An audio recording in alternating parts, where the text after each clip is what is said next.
Shout out to Christine Brennan. Team USA, y'all need to stop playing. Hold on, wait a second. Y'all will recognize and appreciate Caitlin Clark as the face of this whole get up. Nobody's checking for these other, no disrespect. Great basketball players. That don't mean people checking for you. You mean to tell me y'all put other people's face all on the Team USA stuff and y'all left Caitlin Clark off of it? Just look at that reaction. Seriously, that isn't just a face of disappointment. It's a look of pure, unadulterated disbelief. USA Basketball has just released their promotional materials for the upcoming December training camp. And you have to see this to believe it. Somehow, the single biggest name in all of women's basketball is completely absent from the main graphic. She's not hidden in a corner, she's not listed in the fine print, she's just gone. We're talking about a player who, in her rookie year alone, single-handedly jacked up WNBA viewership by an incredible 400%. A player whose jersey sales crushed every other female athletes combined. And despite all of that, USA Basketball decided that the faces to promote their camp were Jackie Young, Kelsey Plum, and Aja Wilson. The story was broken at midnight on a Friday by Christine Brennan, a legendary reporter who has been covering Olympic basketball since 1984. And her immediate reaction tells you everything you need to know about how absolutely stunning this decision really is. To go all out promoting women's basketball, bring new fans in, and get unprecedented attention for a team that dropped in TV viewership at the Paris Olympics. That's right, the women's USA viewership dropped at the Olympics in Paris. Nobody was watching it. They would have added the photo of one of the player to this graphic, but no. And here's the part that makes this whole situation even more frustrating. The women's basketball team at the Paris Olympics experienced a significant drop in viewership when compared to previous years. Christine Brennan reported that the ratings absolutely tanked. And the reason is simple. Casual sports fans had absolutely no compelling reason to tune in. Of course, the diehard basketball community was watching. But the much broader sports audience, the one that really drives advertising dollars and builds media momentum, they just stayed home.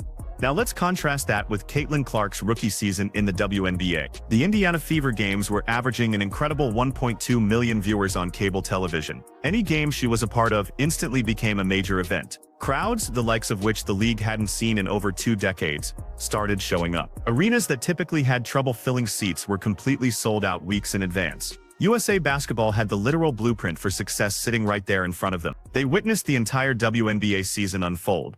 They saw the astronomical TV numbers, they saw the record-breaking merchandise sales, they saw international media flying in from all over the world just to cover this one player. And after seeing all of that undeniable proof, their big decision was to leave her off the promotional graphic entirely. Yeah, well, I've given it, as you know, over the last 60 hours. I broke the news right around midnight, Friday to Saturday morning, and I think on both fronts, merit and publicity, you of course mentioned it, you know, it's just a total swing and a miss by the national governing body, by USA Basketball, just a missed opportunity.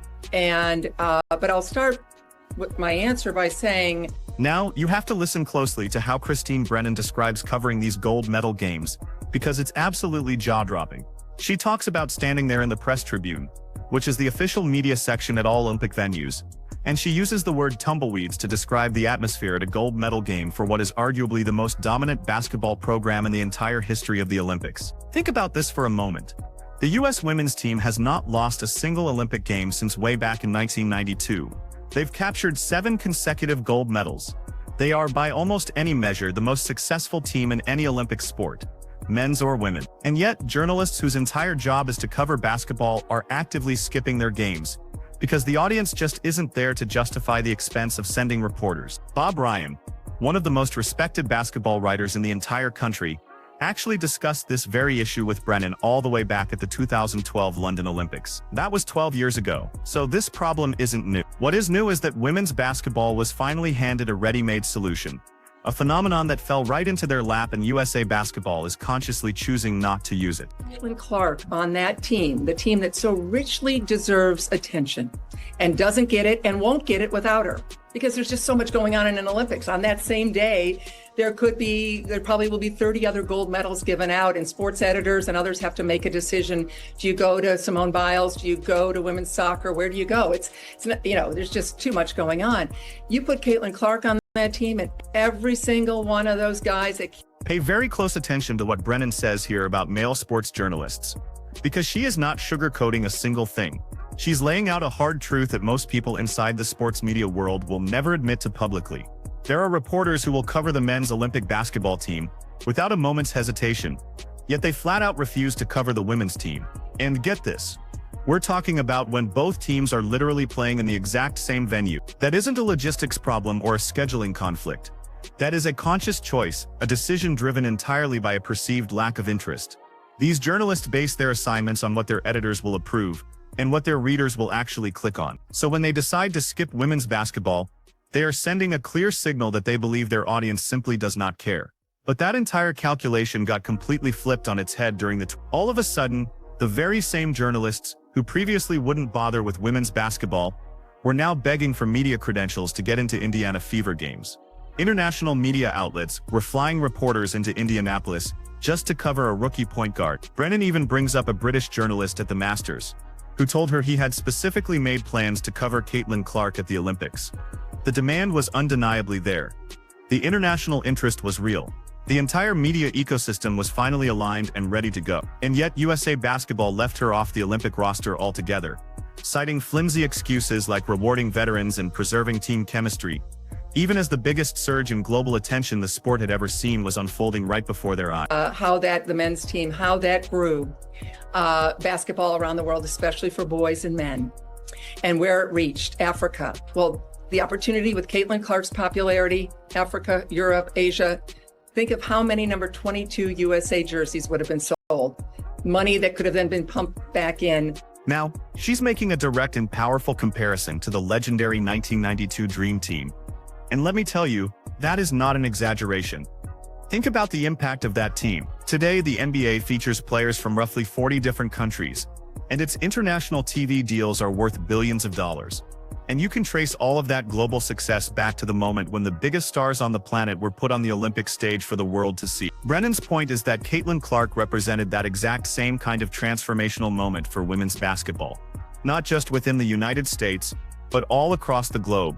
A number 22 USA jersey would have sold out in countries where women's basketball barely even registers as a sport. Young girls in places without structured leagues would have finally had a global icon to watch, to follow, and to imitate.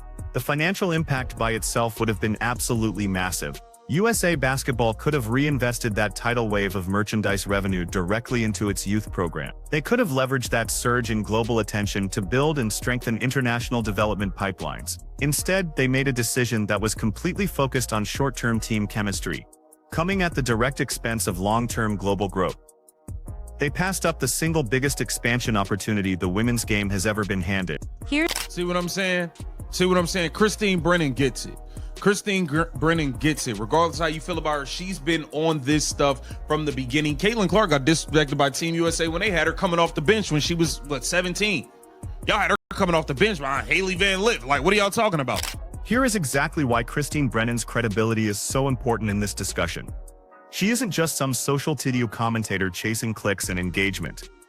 She isn't a young reporter trying to make a name for herself by stirring up controversy. This is a woman who has covered every single Olympics since 1984. She's written for major national outlets and has incredibly deep sources throughout the entire USA Basketball hierarchy. So when she tells you that she's witnessed the lack of interest firsthand, she isn't just speaking in hypotheticals.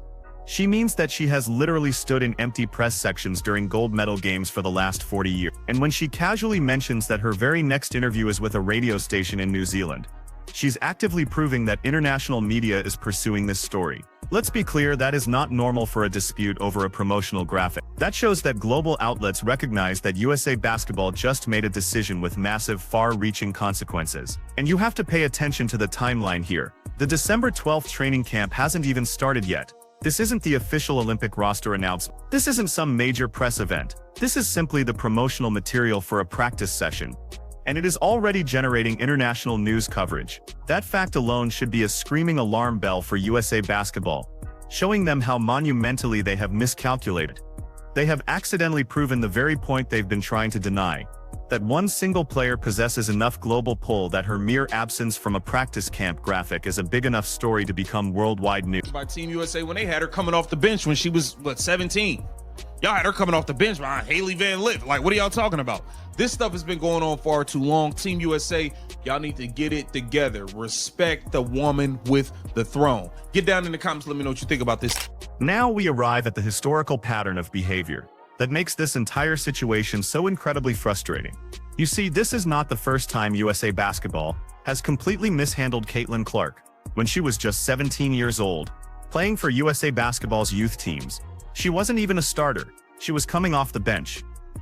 Think about that for a second. The player who would eventually go on to shatter Pete Morovich's all-time NCAA scoring record, a record that stood completely untouched for 54 years, wasn't even considered good enough to start on a junior national team. The player who would one day generate more media attention than any women's basketball player in history was treated as a bench option. And let's be clear, this isn't just hindsight bias. Even at 17, Caitlin Clark's transcendent talent was obvious. She was already displaying elite court vision, a deep shooting range, and a level of offensive self-creation that you simply cannot teach. She stood out. She separated herself from the pack. Everyone who watched her play could see she was special, except, apparently, the evaluation system at USA Basketball, which somehow decided she should be a reserve. This is precisely why the promotional graphic controversy is so significant. It's not just a one-off marketing mistake. It is the direct continuation of a long-running pattern, where USA Basketball consistently undervalues the one player who has done more to grow the game of women's basketball than anyone in the last 2 decades. Now consider USA Basketball's own mission statement. Yes, their primary goal is to win medals, but they also exist to grow the sport. That is an explicit part of their organizational mandate. And growing the sport means expanding the audience, increasing participation, creating media relevance, and building financial sustainability. By every single one of those metrics, Caitlin Clark is the most valuable asset women's basketball has ever had. She expanded the audience by bringing millions of casual fans to a league they had never watched before. She increased youth participation by inspiring a new generation to pick up a basketball. She generated unprecedented media interest from outlets that typically ignore women's sports. And she proved that women's basketball is not a niche product, but a profitable mainstream enterprise. This is why their decision feels like organizational dysfunction. It's a governing body that shows no real understanding of its own product or its own audience. The WNBA just finalized a new collective bargaining agreement that dramatically increased player salaries, and that deal was negotiated at the exact moment the league could point to booming attendance and record ratings, almost all of which was driven by her impact. Players across the league are benefiting financially because of the attention she brought. That is the real context here. Now, with the 2026 World Cup and the 2028 Los Angeles Olympics on the horizon, these are massive opportunities. The LA Games in particular will offer hometown crowds and primetime TV slots. But momentum doesn't maintain itself. The casual fans who discovered the sport because of Clark need a reason to stick around. If USA Basketball continues to minimize her, those new fans will simply disappear, and you don't get a second chance to recapture lightning in a bottle. Right now, they are choosing to squander it, making decisions rooted in internal politics and old-world metrics, instead of harnessing the force that could redefine their sport for the next generation.